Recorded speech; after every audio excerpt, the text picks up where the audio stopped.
it's a man's world. That's long been the cliche. Well, and in some ways it is true. I mean, if you look at traditionally the leaders of countries, the leaders of business, the people who have had the money, at least officially, they have been disproportionately and sometimes almost universally men. And sometimes the law itself gave men a disproportionate amount of power and disproportionate legal advantages.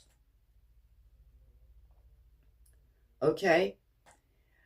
So, in many ways, the society has traditionally been a patriarchy. At least if you look up.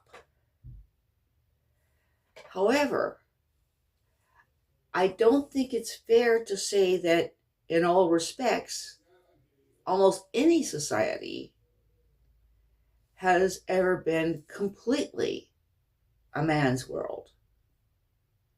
It's ever been completely a patriarchy.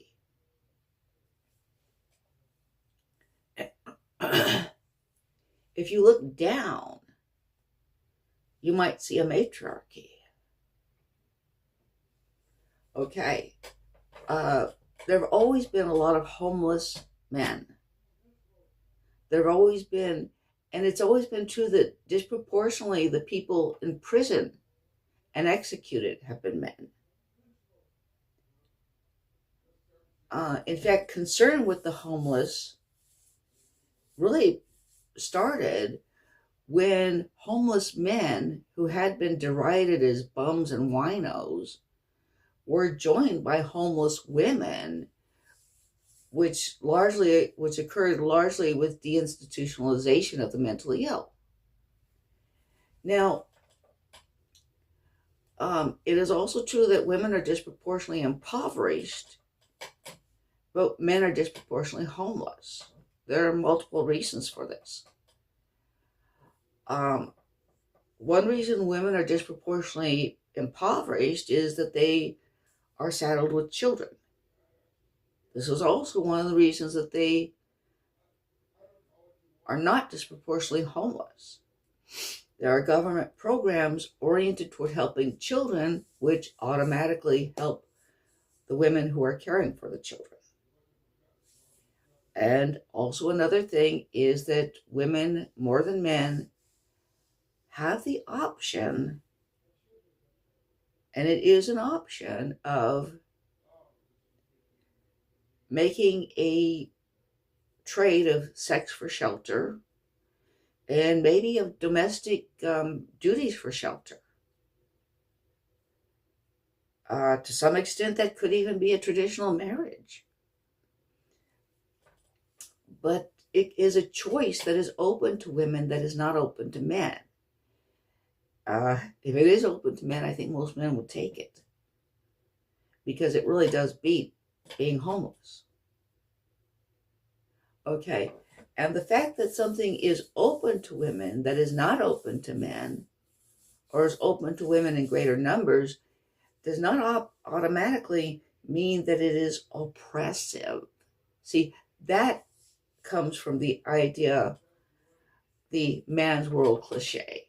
If you take the man's world cliche, then you tend to think anything that is disproportionately female is oppressive. No. You have to recognize that the fact that women have choices that men don't is a female advantage. More women can be housewives than men can be house husbands. That is a female advantage. And the fact that there are brothels staffed with women and not brothels staffed, who serve men, does not automatically mean that those women are oppressed. Well, that's worth a vlog in and of itself. But the point of this vlog is that while women have been deprived they do have some advantages. And that we can't, if you look at everything through the man's world lens, then you see anything that is disproportionately female as oppressive. Being a housewife is an oppression. Being a housewife has advantages, has disadvantages, you know, and being a woman in general has both advantages and disadvantages. Now, the laws of courtesy are rules that, in general, if you saw them applied by a man to another man, you would think that the man who was having the door open for him, the man who was having the cigarette lit for him, the drink poured for him,